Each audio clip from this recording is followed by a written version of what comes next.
First, all organizations will be deregistered in 6 months. They will have to apply afresh for registration. And what does that mean? First, it means you must begin by reserving your name. You imagine I'm called Opiyo, and I have to go back in 6 months to ask that the name Opiyo should be mine. So even if your name is what it is now, you have to apply for re-reservation of that name. And the NGO board has the powers to reject that name if in their view they deem it is fit. If in their view the name seems to suggest something contrary to the laws of Uganda. If in their view the name offends the dignity of people of Uganda. Very broad powers. So potentially many NGOs might actually lose their names if the NGO board thinks that their name is not nice. Okay? Secondly, once the name has been reserved, then you have to apply for registration. The process of applying for registration includes looking for MOUs with local governments. So imagine how busy this period is going to be, after 6 months. 11,000 NGOs reserving names, looking for districts to sign MOUs. And for those who work throughout the country, imagine, now we have how many districts? You have to go to all those districts and go and ask for MOUs. We think that is unnecessary. Which they will even deny you. They might deny you, they might give it to you. Thirdly, once you have MOUs, then you have to file documents for registration with the NGO board. And the NGO board can also refuse to register you if they deem fit. Now, if they deem fit is a term that can mean perhaps you look ugly to the eye of the chairperson. It can mean that the chairperson perhaps doesn't like your name because your name is Balalo Association. The name Balalo might be derogative. It says, reject Balalo. That is what we are contesting. That's what it means in practice. It also means that if NGOs are running, for example, a foreign currency account, you are stopped from opening accounts with commercial banks. You can't open a foreign currency account with Stanbic Bank, for example, or GFCU, or Barclays. You must open a foreign currency account with the Bank of Uganda. The Bank of Uganda is a banker for government. So it's not a banker for civil society. It's not a banker for individuals. That is what it means in practice, and that is what will happen in actual practice. The bill creates a disfavor for non-registered informal citizens organizations.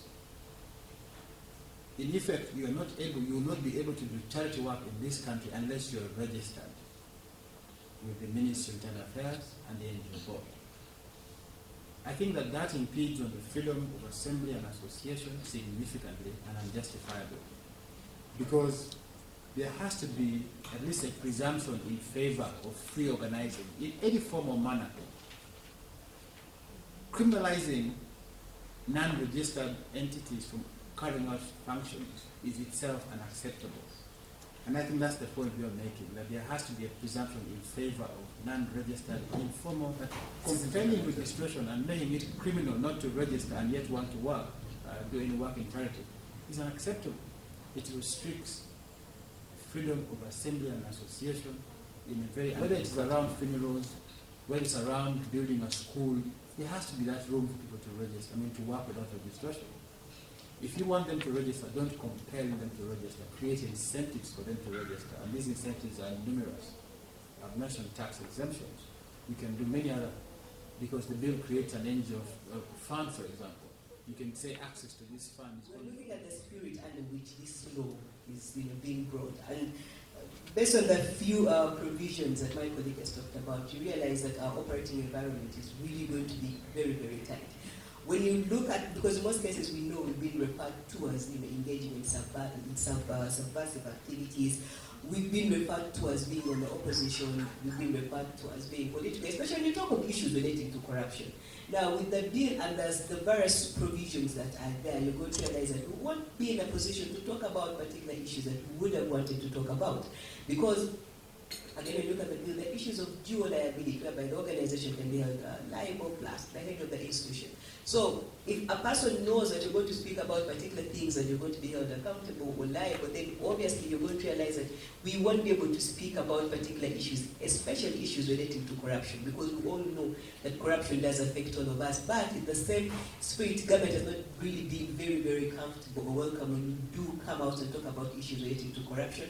Because again, when we talk about corruption, we're talking about issues that are political. Because when you are challenging the status quo, you're challenging monies that are being stolen, you are actually challenging the regime. And you realize that such issues like that are going to deter our engagement. Such issues are going to deter how issues are going to be brought up. And even down at the grassroots levels, you won't be able to talk about the fact that you're supposed to sign MOUs at the respective districts where our regional coalitions or members are working.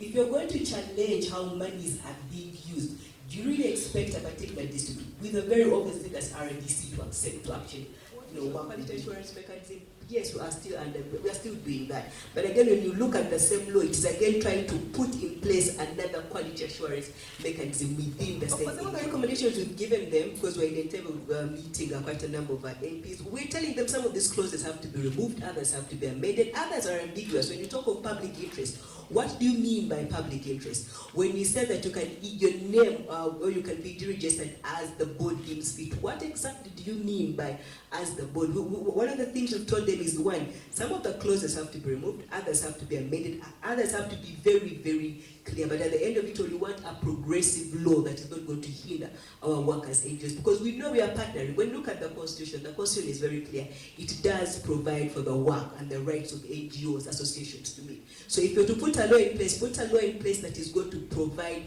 an enabling environment, not an environment that is going to hold back and curtail the way we go. We have put forward a list of proposals. We have laid those proposals here.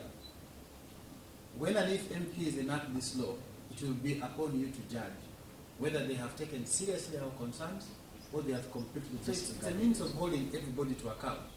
What we have said to MPs in private and what the MPs will come up with, and so you can measure against that and see who is sincere, who is honest, and whether our concerns were indeed. But in the unlikely event that the MPs act otherwise and pass laws without quorum and pass laws that are against the provisions of our Constitution, that pass laws that restrict the freedom of assembly and association, we will definitely challenge those provisions in court.